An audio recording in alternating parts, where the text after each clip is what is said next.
am. Good evening and welcome to another episode in our series, Narc Narc.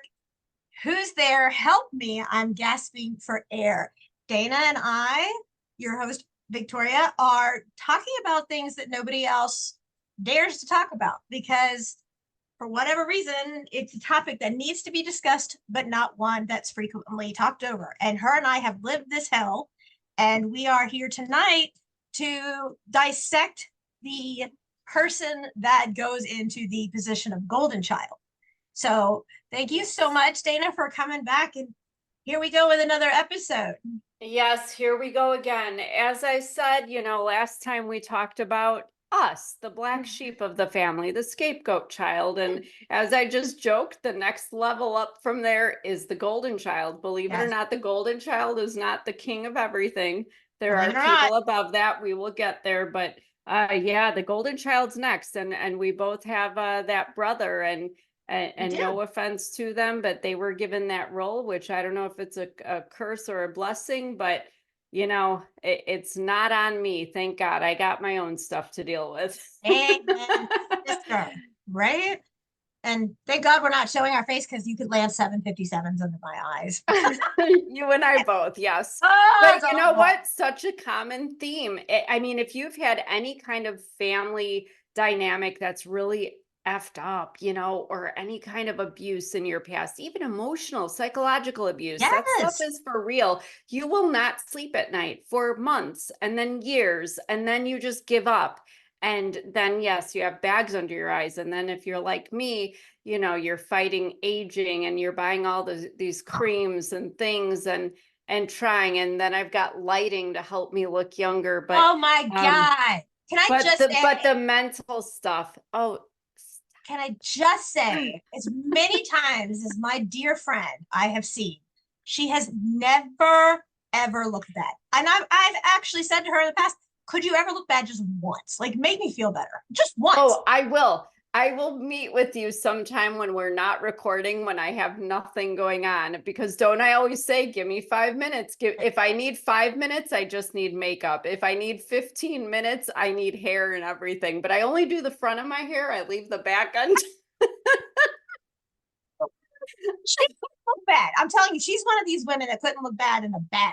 No, So no, no, no. That is not true. And that and is so and you true. are absolutely gorgeous as well. And I don't know what it is with me and redheads, because I love redheads and I think y'all are supposed to be nuts. So apparently I'm crazy We're too. I guess either all the nuts. narcissists are right.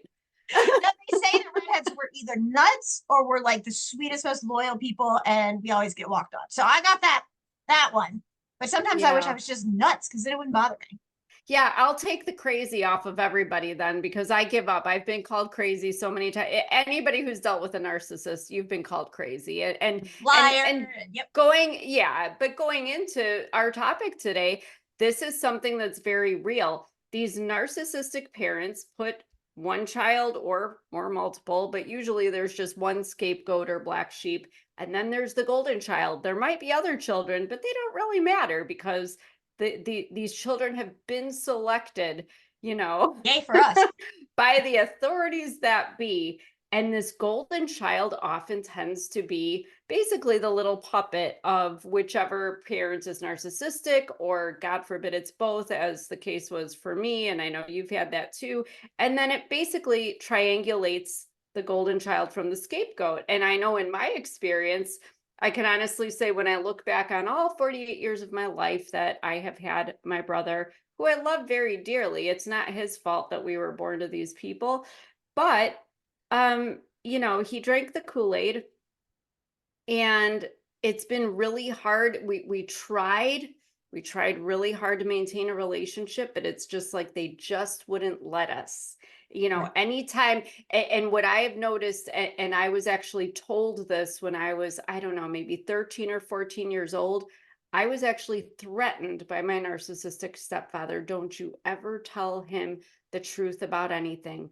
So growing up, all my brother has heard is that I'm a liar, that I'm mentally, I mean, they have really pushed the whole mental thing that they're just trying to, as narcissists do, discredit me. So God Yep. forbid, when the day comes that I open my mouth, that he doesn't believe me, that he, 100%. is loyal to his parents, but it's just so disgusting to me that people go to these lengths to, cover up the things that they obviously know are wrong to be Right. doing, but they still do it and they choose to do it because we had this discussion last time. We don't have to get into it where, very often, unfortunately, transgenerational trauma is real. Often the parents have, had abuse in their childhoods. Maybe it goes back for generations.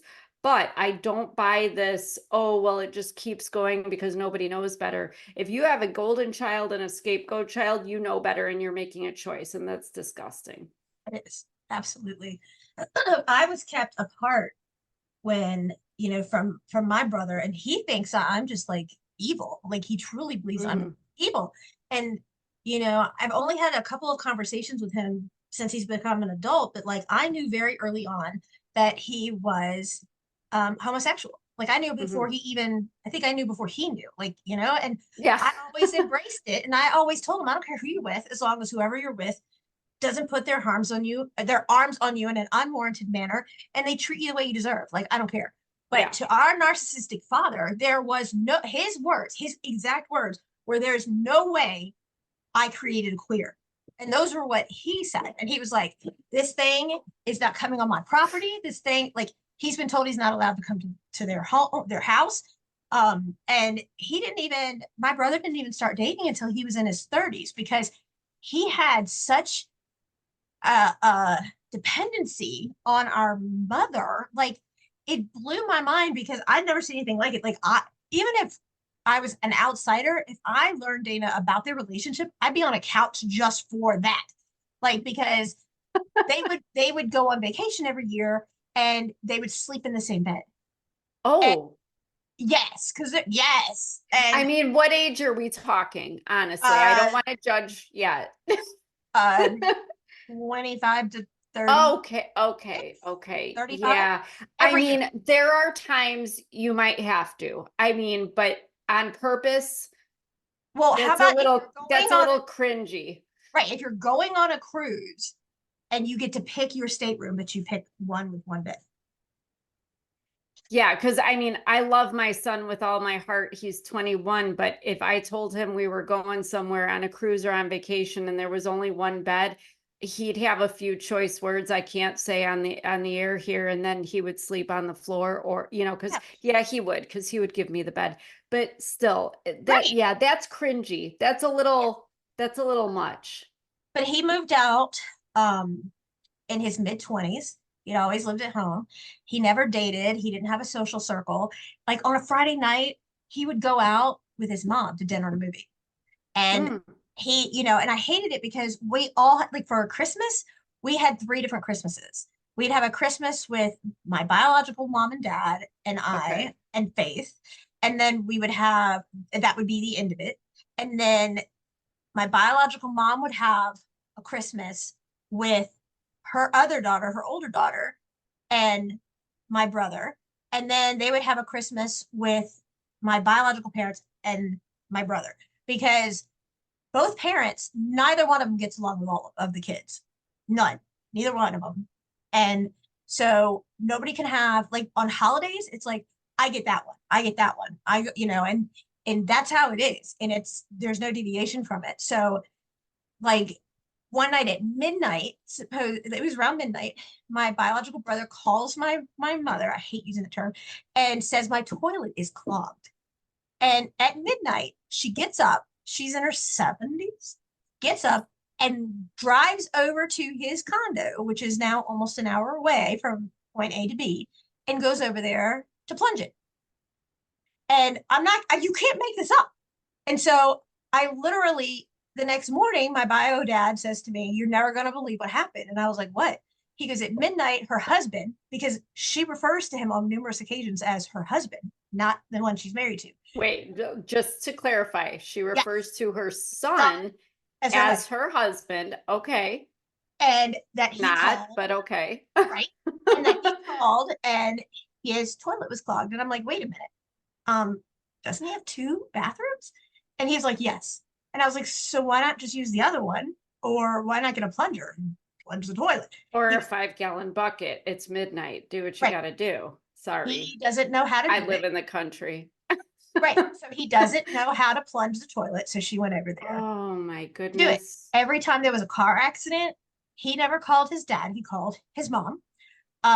Anytime something ever happened, he called her. And see, once he started dating, our mother felt threatened that like somebody was coming in the wake. And so like she blatantly told him that she had a police officer friend run these guys. And it wasn't, it was me. I did the interrogational background check that, and I found out like the boyfriend he had for like 5 years had a longer rap sheet than like Macy's Christmas papers.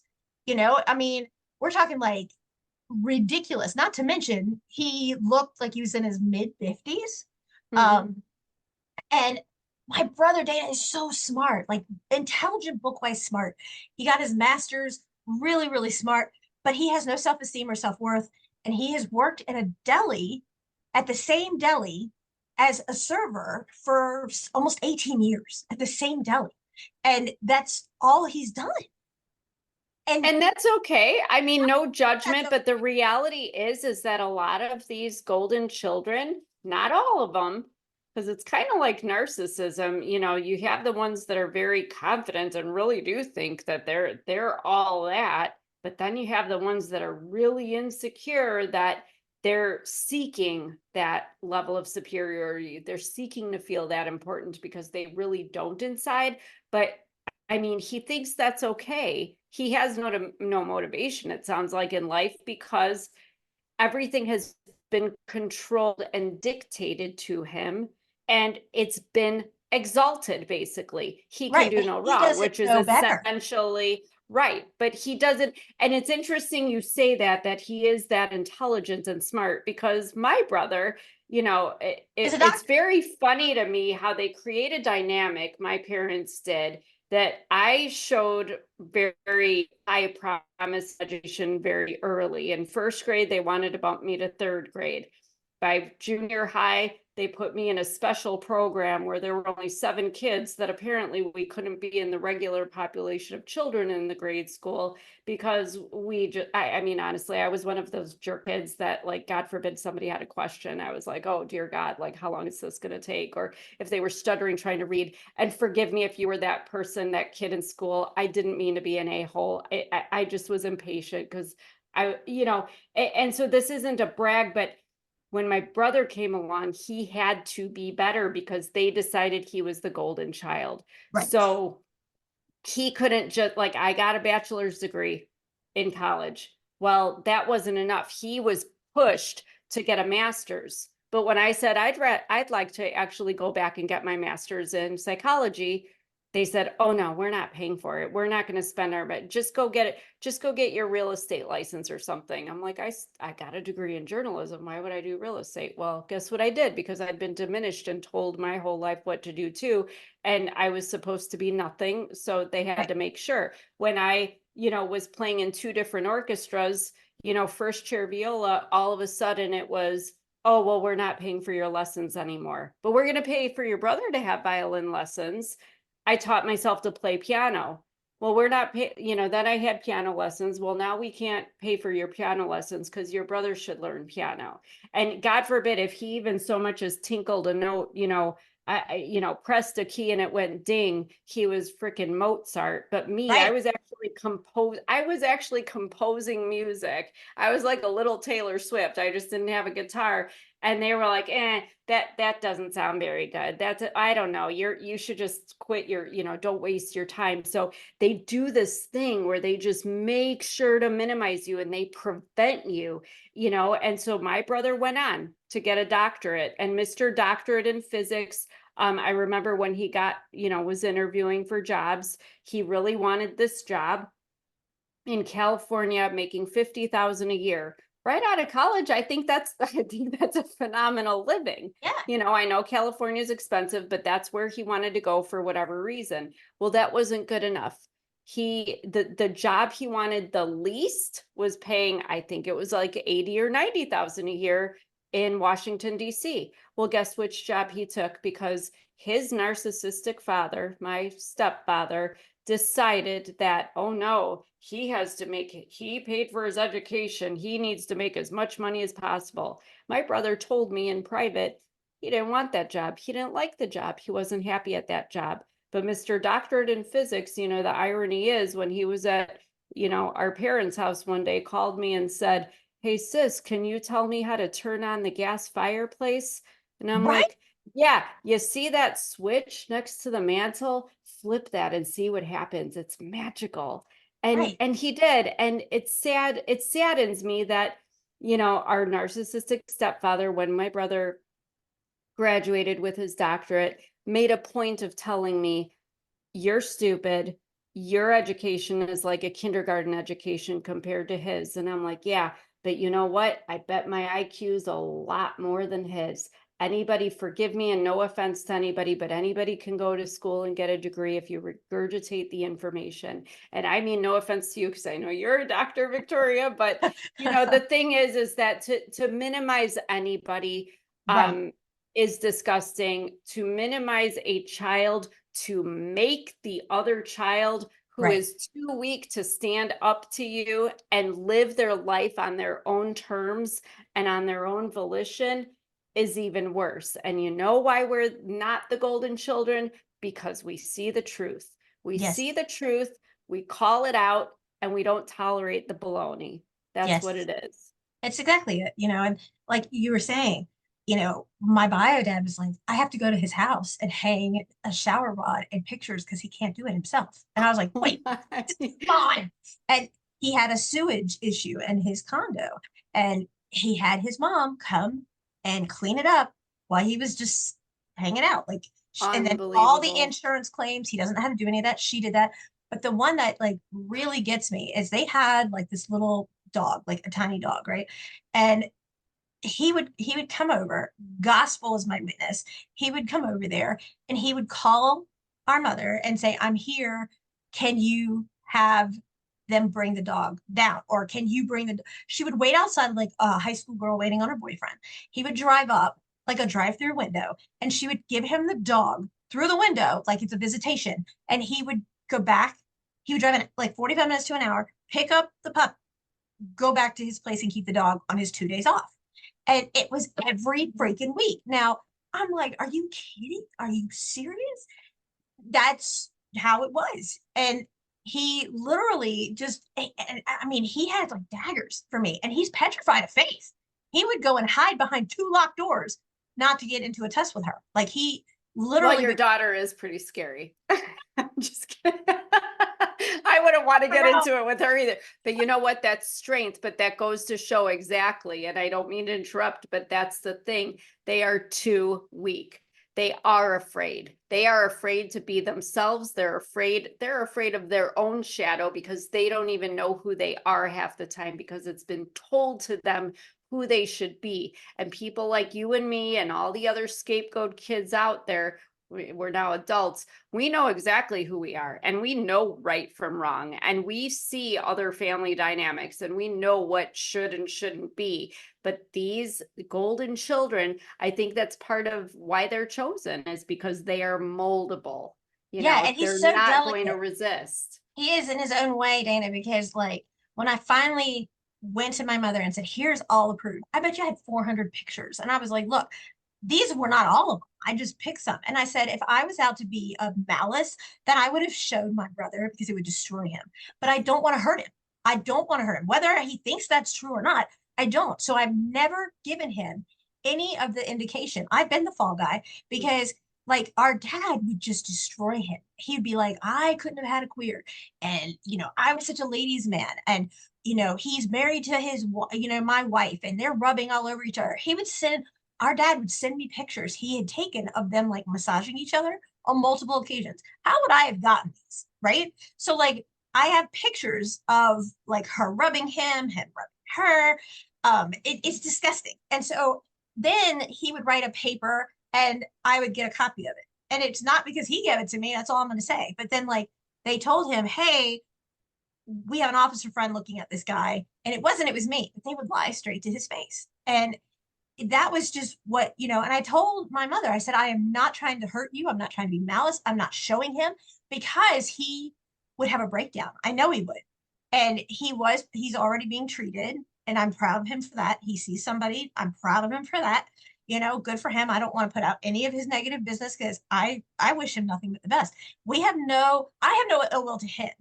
And, he thinks I hate him because the puppeteer has been the only one to give him information.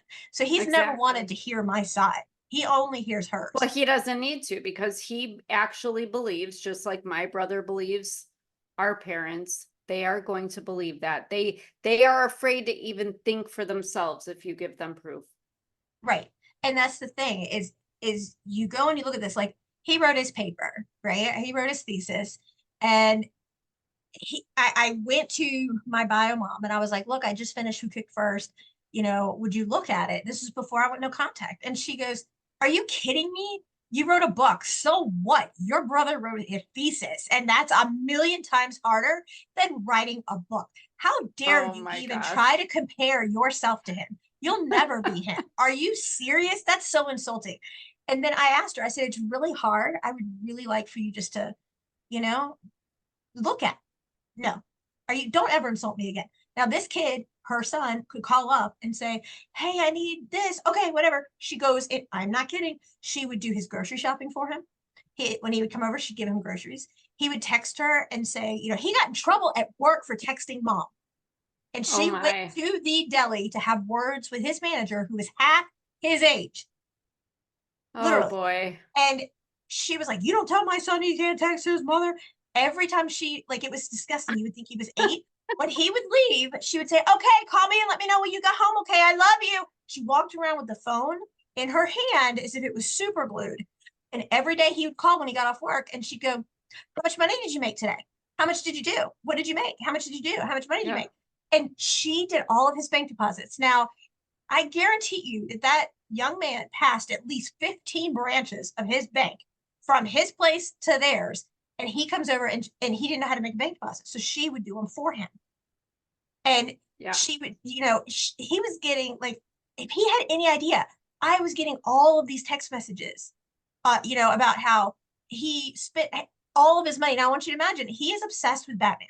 And my bio parents, my bio parents Sorry. have told me that, and I haven't been to his condo, that his entire condo is Batman, from the welcome mat to the bedroom to every and anything in between. And then find out he has over 200 Batman tattoos on him, on his person.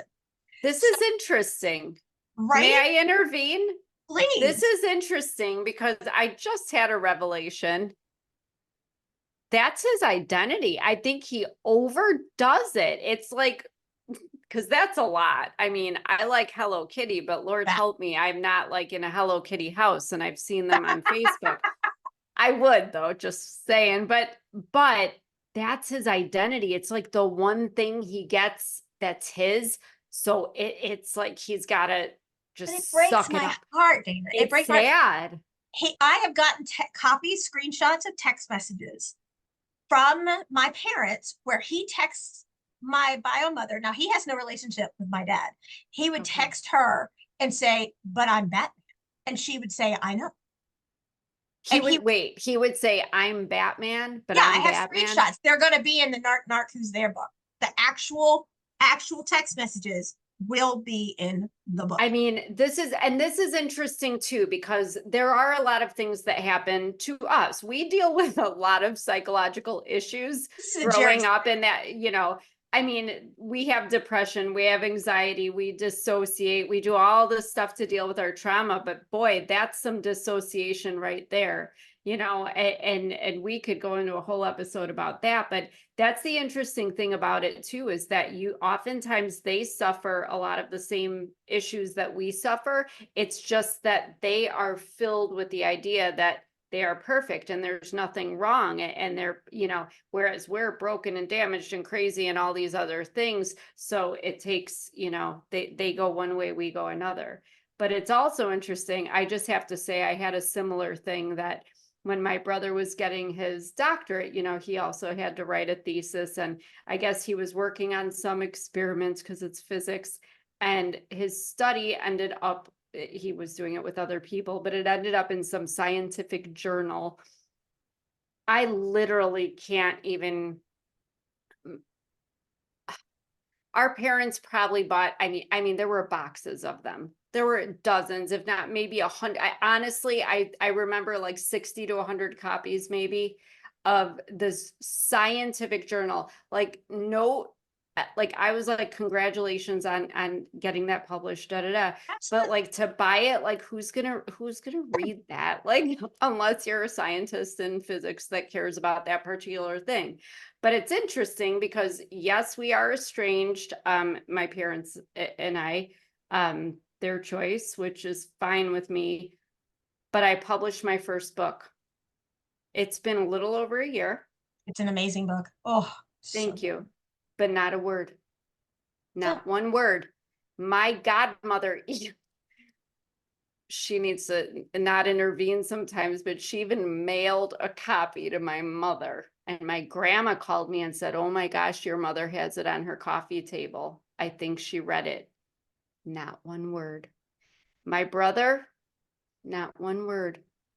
that's Not exactly how a I got. word. Now I'm going to publish 2 more books. And you know what? It's not for them. And I'm glad that I finally got enough healing that I'm turning it around, because the old me would have been like, it's not enough. I better do more. I better publish 100 books. I better win the Nobel Peace Prize. But guess what? I could win the Nobel Peace Prize and they're going to say, well, why didn't you win 2? Yeah, or the It's Pulitzer. I not mean, a big deal if they even acknowledge it. But that's the thing, they can't acknowledge it because they cannot acknowledge anything good or positive or accomplished about the scapegoat child, only the golden child. And I always use this as an example, but it was really funny to me that I started learning to read when I was about 4 years old, and we were poor as crap. My great grandma would just give me the Chicago Tribune, the newspaper, and I would lay on the floor and sound out the words. I'd have like a black little pointy finger by the time I was done because I would use it to from follow the the words AM. along. But I would sound them out. I had no idea really what half of them meant, but I could sound them out really well. I mean, it's no wonder now that I'm, writing and all that. But my brother, I mean, I remember passing a restaurant. He was maybe 2 or 3 years old. He used to like to read signs that we would pass when we were in the car. And we passed by a restaurant and it said fine dining. And he said Finny dining, Fine. He pronounced it Finny. And they were just praising him and this and that. And I'm like, he's making it sound like a seafood place. He didn't even pronounce it right. And it's not that I was trying to minimize it, but I'm like, you are like over exalting him. Like he could stick his head up his ass and they would be, oh my God, you're a contortionist. You're amazing.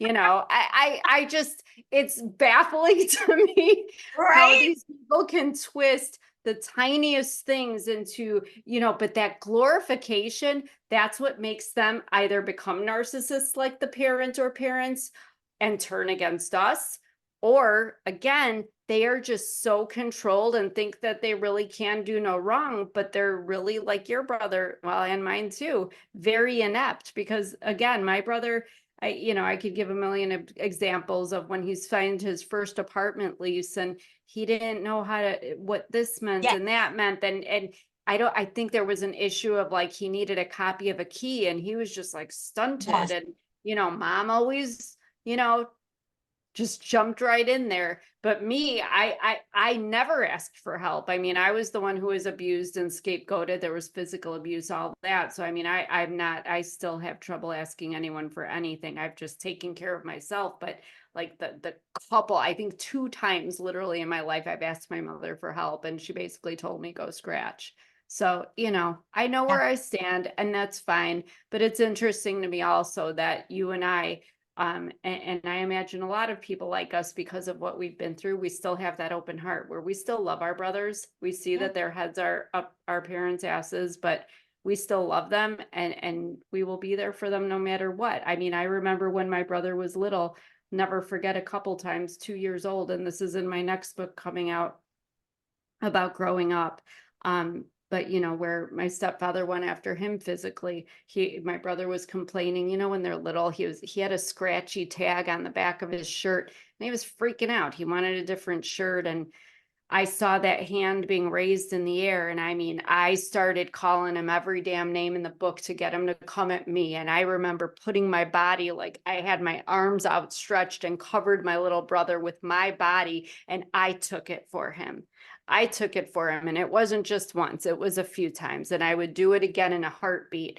But it just makes me sad because he doesn't remember this stuff and he doesn't know this. Right. He doesn't know that when he was a baby and crying at night, that they were bitching about not getting sleep and that I was the one. I was the one that went in there and rocked him. When there was a thunderstorm, I was the one that laid in his bed with him or brought him into mine and soothed him so he could get through the night. That was me. It was me. Yeah. And I'm the one that's exiled. Right. Kind of And sucks. that, I back when there was the shootings at the movie theaters, this was like right then, and the Yes, new I Batman movie remember. came out. Mhm. He was adamant that he was going to go. And he's like, I'm not going to hide because it did. I'm going. And you like in one of my psychology courses that we did, we dissected Batman. And it was like, he is this dark knight. You never see, he doesn't keep a partner. He's very adamant about not keeping a partner. He only comes out at night. He's wearing stuff to cover up who he is because he doesn't want to be seen, and you learn about it and you're like, this is really, it's really an eye-opening moment to like really dissect Batman because you go in and look at it and he's the Dark Knight, and you go in and you just they said that one of the things they said was like Batman had a mental illness. And you go back and you read it and you go through it. But I kept saying, and my dad would say, oh, your mother's ruined him, there's nothing I can do now to help him, just leave him alone. And I'm like, no, but don't do that. But see, what really got me is one day he got dehydrated and he was being picked on and bullied. He got bullied his whole life. It broke my heart. And he got dehydrated and he passed out. And so this was, 100-degree weather. And he couldn't, I think they were on a vacation weekend or something. So she couldn't come get him. And so he had to go by ambulance to go to a hospital. Well, this is when COVID was going on, and every hospital turned him away. Like nobody, was like, he's just dehydrated. He's fine. There's no Yeah, other stats or whatever. Now, Faith, as we all know, just almost died a dozen times, and they I was knew gonna about it, say, and not yeah. even a phone call, text message, smoke signal, nothing, like nothing. But when anything is wrong with her baby boy, you best believe Yeah. hell had no fury because it is not going to happen. No, I relate. My brother has been in very good health all of his life, and I don't even remember what it was a handful of years ago. Something about, they saw some genetic thing that he might have in his blood, but it was nothing of concern. Whatever tests happened. But I mean, she was acting like he was going to die.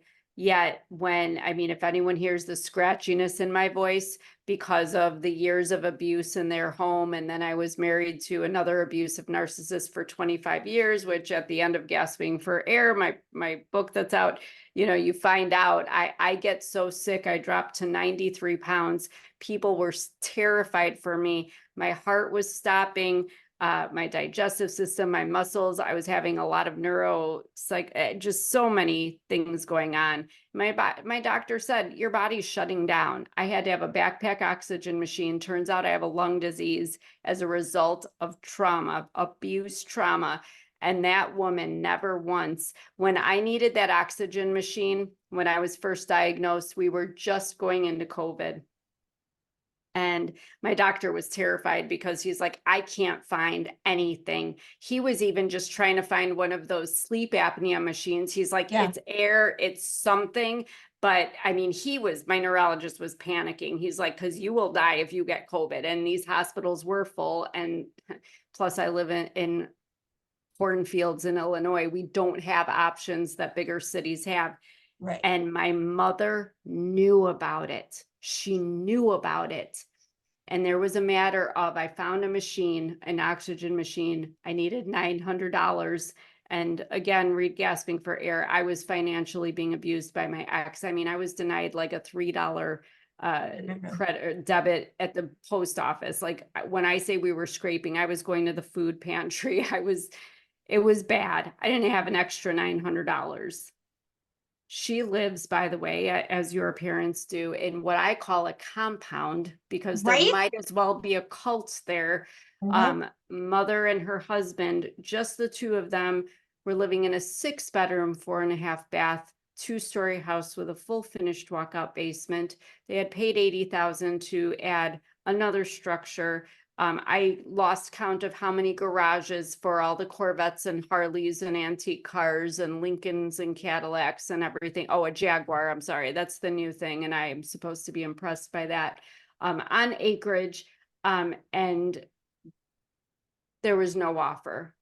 It was so bad that I will say this about my golden child brother. He drove to my house in one of his father's, I say his father now, his father's vehicles, and told me that he will come up with the money. He will figure it out. But that, my parents were not interested. And I'm like, so they would rather see me die. Yep. I had people that were customers of mine, customers. One gave me $200, another gave me $100. My mother that I came out of, Right. nothing, nothing. Disgusting. It is. It's utterly disgusting.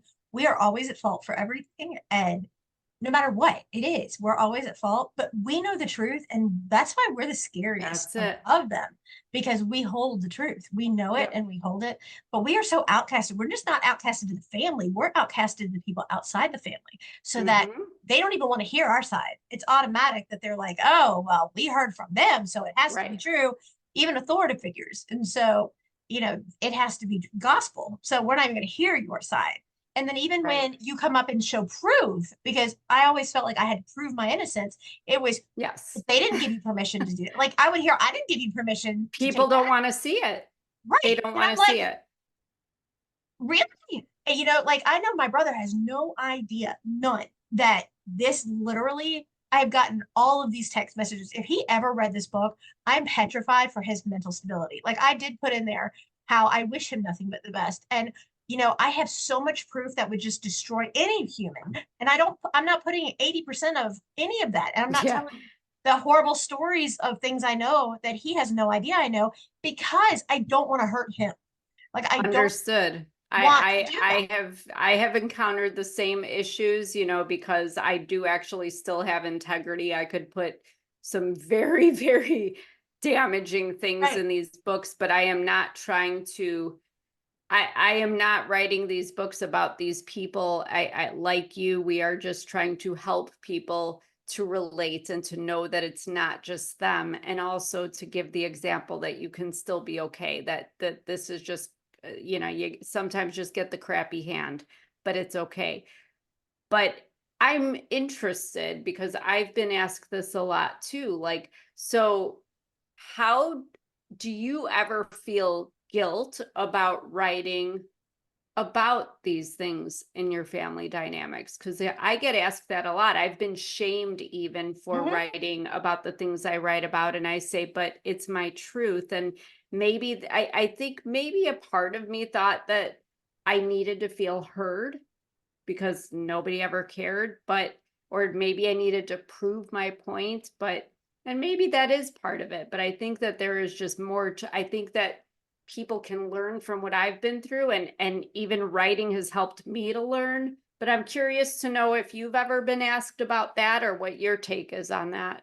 I have been asked numerous times. I have been ridiculed by Mhm. people who were around during the Who Kicked First and were like, "You are so nice about your parents. Like you are just." And I said, "But the book's not about them, so Yeah. I don't want to make it about them, and Yeah. that would be a whole trilogy. So I don't, Yeah. I don't want to make it about them." Um, this book, the Narc book, has been harder for me than Who Kicked First because it really taught me how I got to my ex-husband and who put him there. And I'll be honest, who put him there was my biological father. He knew him, he knew what he did, he knew what he was capable of, and he put him in my life, knowing what he does and who he is. And knowing that, like, really hurt me. Now, I'm this person that will bend over backwards and do anything in the world for you.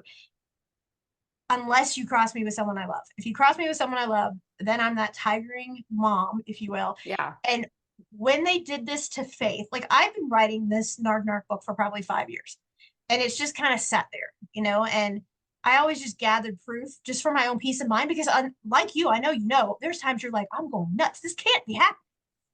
When Yeah. you're going through stuff with your parents, like you really think, I can't be going through all this. Like, you can't make up this stuff. It There's no seems way. surreal sometimes. Yeah. Right. And so that's why I would keep proof and I'd go back and reread it. And my therapist was always like, I get why you do this.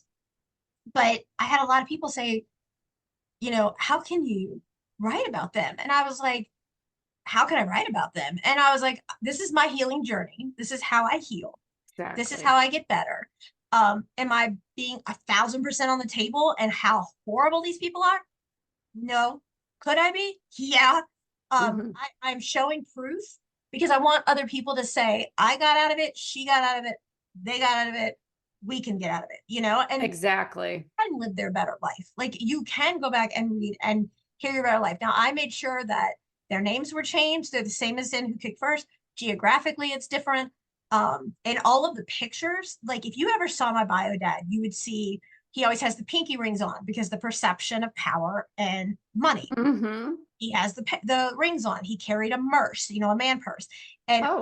oh yeah. And I covered his face in the pictures, but he dressed a very particular way, always has. And so you can clearly see that it's him, even though you can't see his Yeah. face. Anybody who knew him would know it's him instantly.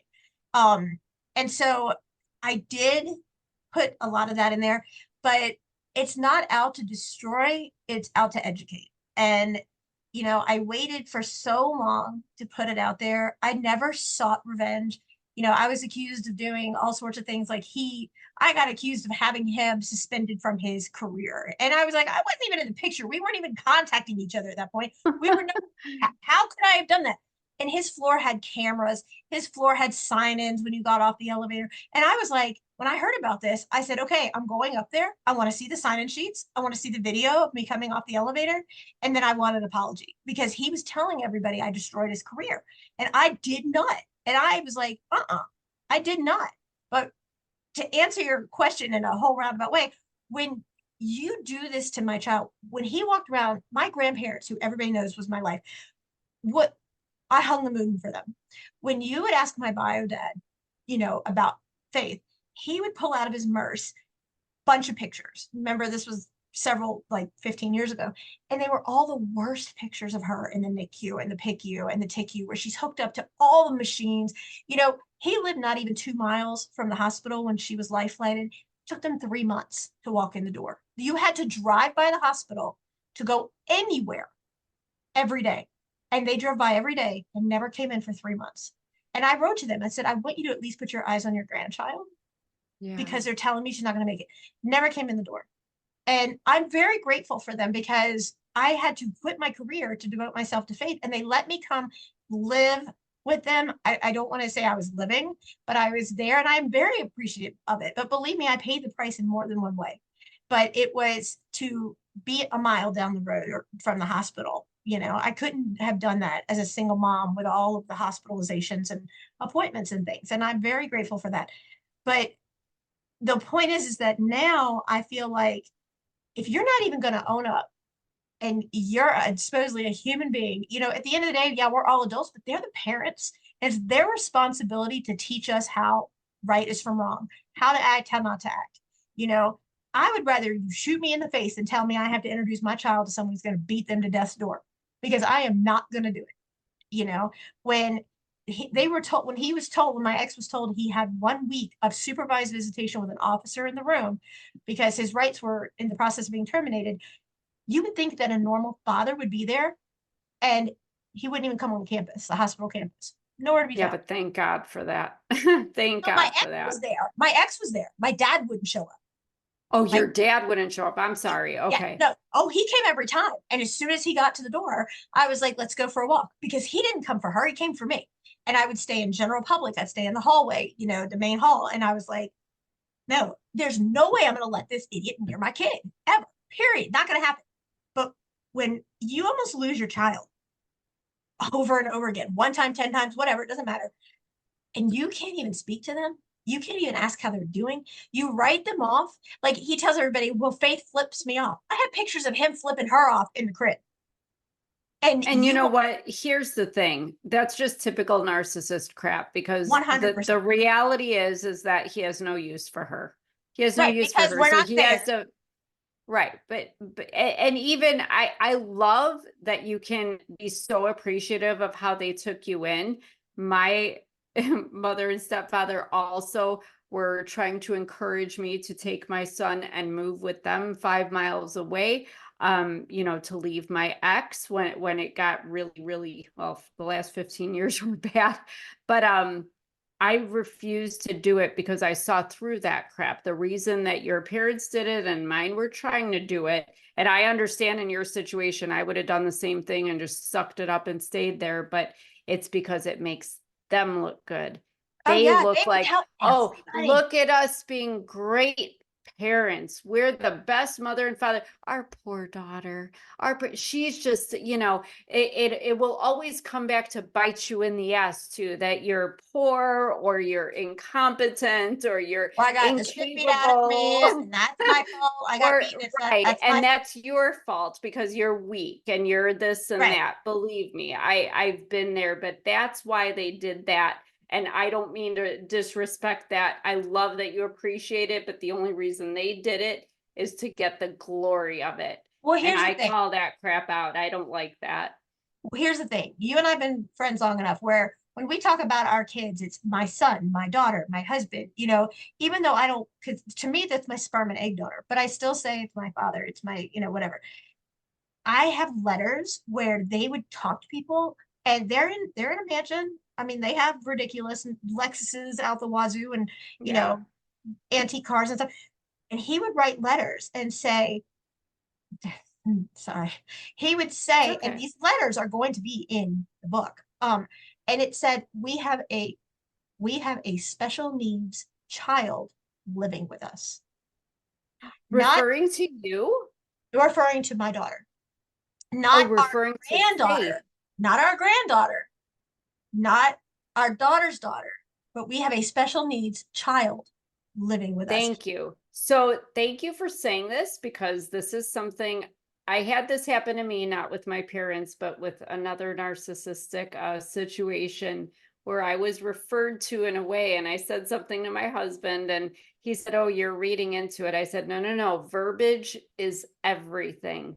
Because when you don't create that, especially a family association, you are separating that from That's right. you. Like I have nothing to do with that. A special needs child. That's that. mm, And it was, we have a special needs child living with us who has special needs that need to be met. And they would get all of this stuff for free. They went and got a generator, Dana, that covers their whole 10,000 freaking square foot house in case the power goes out, and said it was because of her and got a discount at almost to nothing. They got those little scooter things. Okay, here's the one that really gets me. They got two of those scooters that you ride around, Yeah. like you see at Walmart or Yeah. whatever. Like at Walmart. Yeah. Right. He got them donated to Oh, him, saying that one is for me because I'm disabled and one is for my daughter, who at the time was tiny little thing, so that we could walk around and ride around easily with all of our medical equipment, right? No, we never rode on them. We never sat on them. They got them because they put them on the back of their Ralph Lauren custom made RV, hmm. and they go and take them to car shows and they ride around on them so they don't have to walk. We've never sat on them. We've never even seen, we've never been on them. This is like Gypsy Rose, that just came out of prison or whatever with her mother that, made her, used her supposed illness that she didn't have, getting all these, free trips and make a wish and everything else. We had to make a wish. We Oh had my to make a wish. goodness. And while we're on our make a wish, and all of it, see, now you know I have proof of everything. And it's all going to Wow. be in the book. We were on our make a wish trip, and mom and brother were on a cruise before we left for our trip. And it just happened to be around the same time. And my dad calls and says, I don't know how to do any of this by myself. I need you to come home off your trip. And I was like, wait, what? And that is the very first time I said no to him ever. I was like, this is a once in a lifetime opportunity for Faith, and I am not cutting her trip short. And he's like, well, you should Right. let me go with you. And I was like, why would I do that? You would have ruined it. Like, why would I have let you come down here? Because Yeah. you wouldn't know. And he was like, if you really love me, you will come home early. And I was like, I can't do that to my daughter. I will never put anybody in front of her ever. And he was like, I guess you just don't care about seeing me happy, right? It's all about you. And I was like, normally I'd have gotten on the plane if it was for anything else except my daughter. Now, when you cross me about my kid, we're in a whole different arena. That's why. And Yes. that is the whole thing. I mean, like, he has no relationship with my brother. He has no relationship with, and here's the thing that's hysterical. When my daughter was 7 or 8, he made her sign a freaking contract, Dana. It's going to be in the book. The actual contract is in the book that she must wear rubber sole shoes throughout the house, that nothing can be hung on the walls without approval, that she wasn't allowed to call him certain names. This is a grown ass man who wrote a contract. This is, yeah, but that's a narcissist. You can't even uphold this court, right? And I'm like, you're making her sign a document that says, I won't call you whatever. Really? That's a narcissist, though. I mean, you read Gasping for Air, the rules. Like There's 4 times? always rules. And yeah, but I mean, my ex did that too. He actually, I have one of them still, the written rules, and they weren't all the rules because rules were made up as we go. Sometimes if I followed a rule, I was told that that rule didn't matter anymore. Sometimes I would do something and a new rule would be made. I didn't even know if he knew what the rules were half the time, but boy, I had to adhere to them or Right, else. So right, I get it. That's a narcissist, though. And narcissists are the ones that create scapegoat children. They need to have control over the golden child so that their ego is fulfilled, so that they feel all powerful. And God help them because they're going to rot in hell. And I'm sorry to anybody who takes offense to that, but but it's the truth. this is not what the human experience is hard enough. We Right, all go through stuff every day and in our lives. To have people complicate it with egotistical crap. But I mean, lives are being ruined. right, Lives are being ruined. People absolutely. die because of somebody's ego. These are Yeah, the murderers and serial killers and and they and don't think they do abusers and anything wrong. bullies. Well, They don't think no, they they do anything can't, because their ego can't withstand that the possibility that they're wrong or that they're flawed in some way. It's everybody else. Well, It's another us. thing that I think is important, that I learned as a black sheep is that, like, if they would start on and say anything to Faith, immediately I jumped in front, just like you did for your brother, Hmm. and I would say, okay, go in the other room, I'll take care of it. And I always shielded her, and they hated it. They're like, we're not talking to you, we're talking to her. And I'm like, I am her Right. mother. You'll respect. They have no respect for boundaries, and I'm like, you need to respect my boundaries. I am her mother. You are not able to ground her. Grandparents have no rights at all. Legal rights, you none, and you are not going to talk to her that way. I don't talk to her that way. You're not going to talk to her that way. Like, it's just, you're not going to do it. And I would literally, they had one of their friends just cuss out my kid, and that he stood there. And I was like, are you kidding me? So I walked in and I was like, what's all the yelling? And Faith is in tears. I was like, go in the other room, please. So I get in the middle of it and I'm like, what is your malfunction? And he starts in on me. And my dad's just standing right there. And I'm like, are you going to allow this piece of shit to talk to my kid that way? And he's like, you better be quiet. I'll cut your brakes and I'll do this and I'll do that. And I was like, are you? And I knew so much bad about this guy. Like, I knew his wife was cheating. I don't blame her. I knew about him, just liquidating his 401k because he was, being stupid. I mean, I could have destroyed him, but I would have really taunted my father and he probably would have come after me with a vengeance. But I didn't. I held all the secrets, like always. And when this was over, he said, you need to stay out of Wayne's way because he makes me money. And I was like, so money is more important than the fact that he just tore up a little girl. And he was like, well, just keep her away. And I Yeah. said, that's insane. That's so stupid. You're not crying for money. I promise you. You are in no way, shape, form, or fashion hurting for money. You never have been. And doesn't No, matter. but narcissists love money. They want to hoard money. They want to appear like they have money, even if they don't. I mean, that's just a narcissistic thing. They're not all like that, but they all love that because, again, it makes them feel important. It gives them a sense of status that they usually don't have, but they sure think they do. And it's bull, and we see through it. Right. But most people don't. And that's what kills me. And then we're the bad ones. Most We people are the don't. ones that are like, I he know. does everything for you. How could you treat him this way? How could you, not be there for him? And you're like, you only get one side of this and you don't even want to hear the other side. And then you're like, you know what? If you're going to be so callous, I don't even want to tell you the other side. What's the point?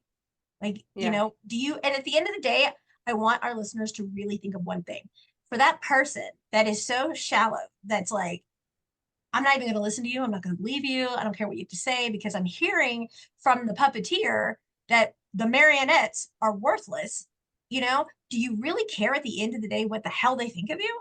Like, it took me 40 Right. plus years and a lot of couch time to come to that conclusion. Like, do you really, who are they that they're that important to you that you care about their opinion? Because if you A really cared hundred about percent. their opinion, like the only people before my husband and daughter I cared about were my grandparents' opinion.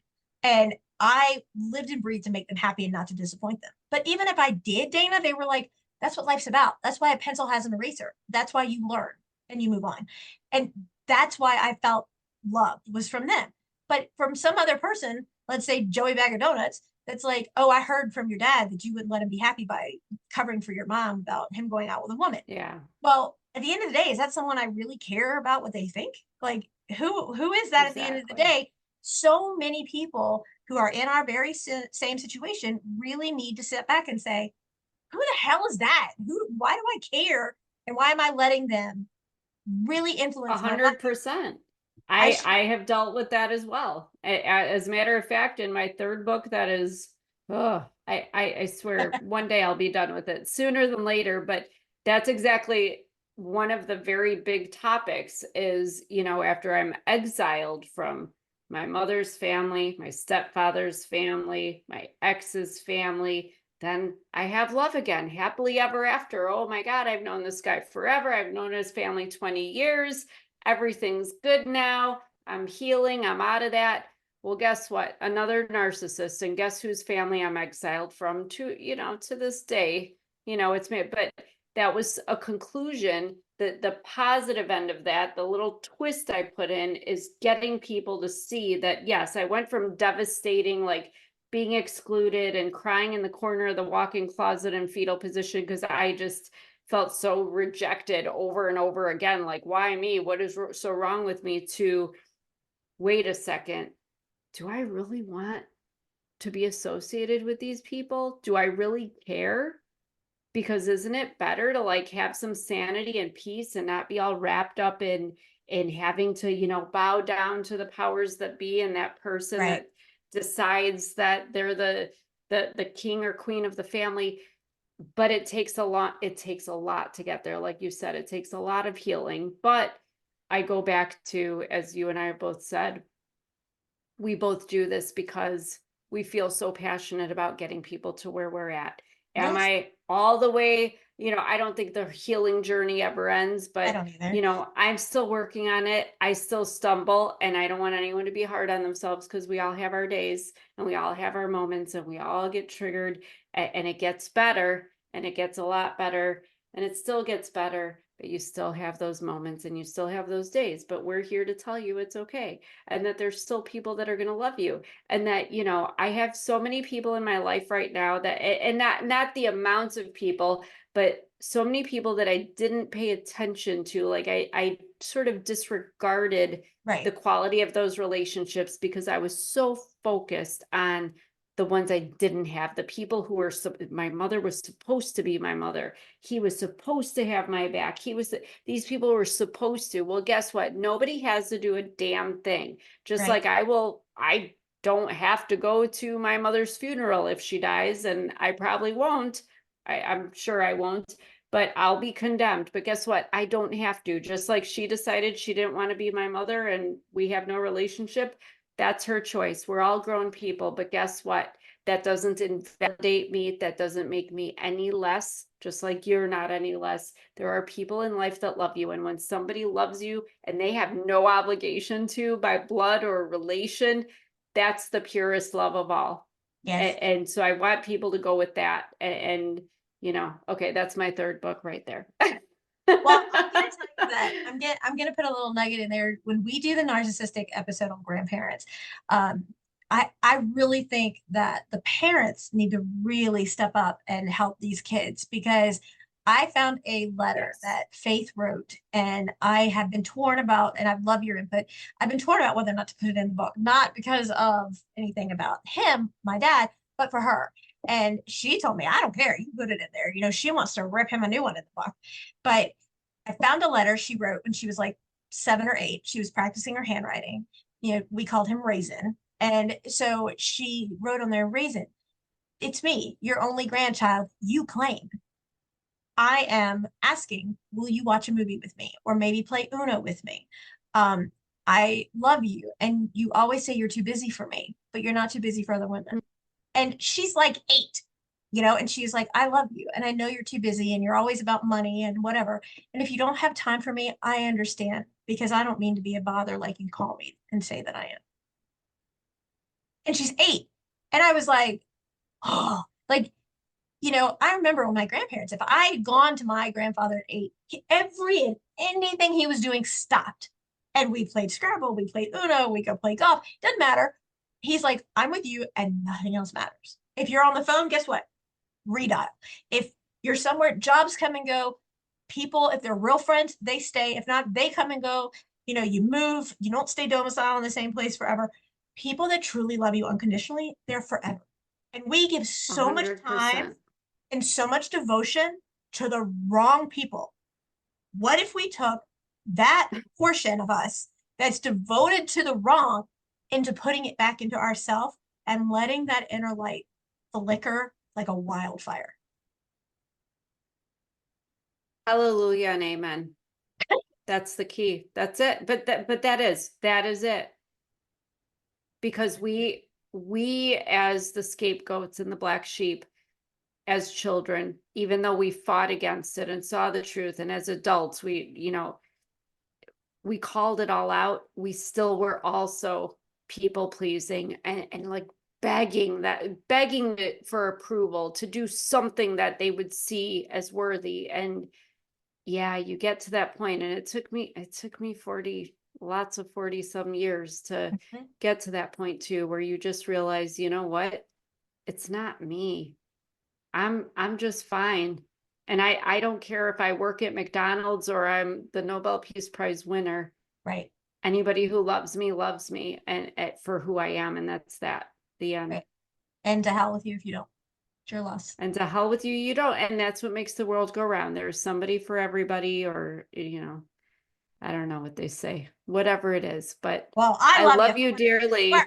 I know, and I love you dearly, and I love that we can put this message out, and I hope that whoever needed to hear this, really hears it, and that they, when your book comes out, we're very excited. We're very Narc, excited for who's there? yours. Don't don't sell it. Well, yeah, no, I'm not short selling mine. My childhood book, so to speak. It'll be called Choking on Shame, and You it's should. about being this. Oh, I know it's a little tidbit. So it's about being the scapegoat child in the narcissistic family system. So choking on shame, be out about October. So, I don't know, maybe with a little coaxing, if anyone wants to comment or message us, maybe I might be inclined to go down to where Miss Victoria is, and we could do like a book signing together or it would something. be awesome. And I've known the title of this one and the next one, and I've kept my mouth shut. Haven't told anybody. Faith is so cute. She sees Dana and she's like, she's so beautiful, mom. She's Oh, so beautiful. I just think the world of her. She's so nice. And I was like, she is. She's amazing. And she was like, you're always reading her book. And I was like, yeah, because it's so good to relate. Like, I hate that you went through it, but it's the fact that, like, she gets it because we lived it. We both get it. Like, you would think that yeah. Dana and I were, like, ripped from the same cloth because we've been through Yeah. so much. Like, she's the black sheep, I'm the black sheep. Her brother's the golden child, my brother's the golden child. Like, we have so much in common that it's unheard of. But But that's exactly the point that we just made. right. You know what I mean? You and I found each other, and it was just instant. You Yes. are my people. You are part of my tribe. My mother will never be part of my tribe, just like Yeah. it's just how it is, and that's okay, because I Absolutely. would much rather hang with you than any of those other people who I have a biological relationship. And, I do have a few family members that still associate with me and that I love very much, and they love me very much as well. But, it's different when somebody really gets you, and that's love. That's what Yeah. it is. Faith is hilarious. She's like, you can pick your nose, you can pick your butt, but you can't pick your family. And on that note, Amen. we are going to cut this episode and then we will be back with the next one. We'll figure out which one that's going to be and we'll put it into our series. I can't thank Dana enough. I'm so excited that she's here doing this. She has no idea. So, Oh, I'm excited that you asked me. We know what it is and we can get it out there so people understand it, because I think you have to understand it to accept it to begin your healing, and we want everybody to be okay. absolutely. Until next time, we thank you. You want to call out the series title? She hates Narc, narc, who's there? Help, I'm gasping for air. I think it's great. It just flows so well together. It does. It's awesome. All right, my dear, we will talk soon. Thank you, everybody, for listening. All of the show notes we'll have in there are links to Miss Dana's book. You need to go read this. It is, I'm just going to keep it like a broken record because it's amazing and she's amazing too.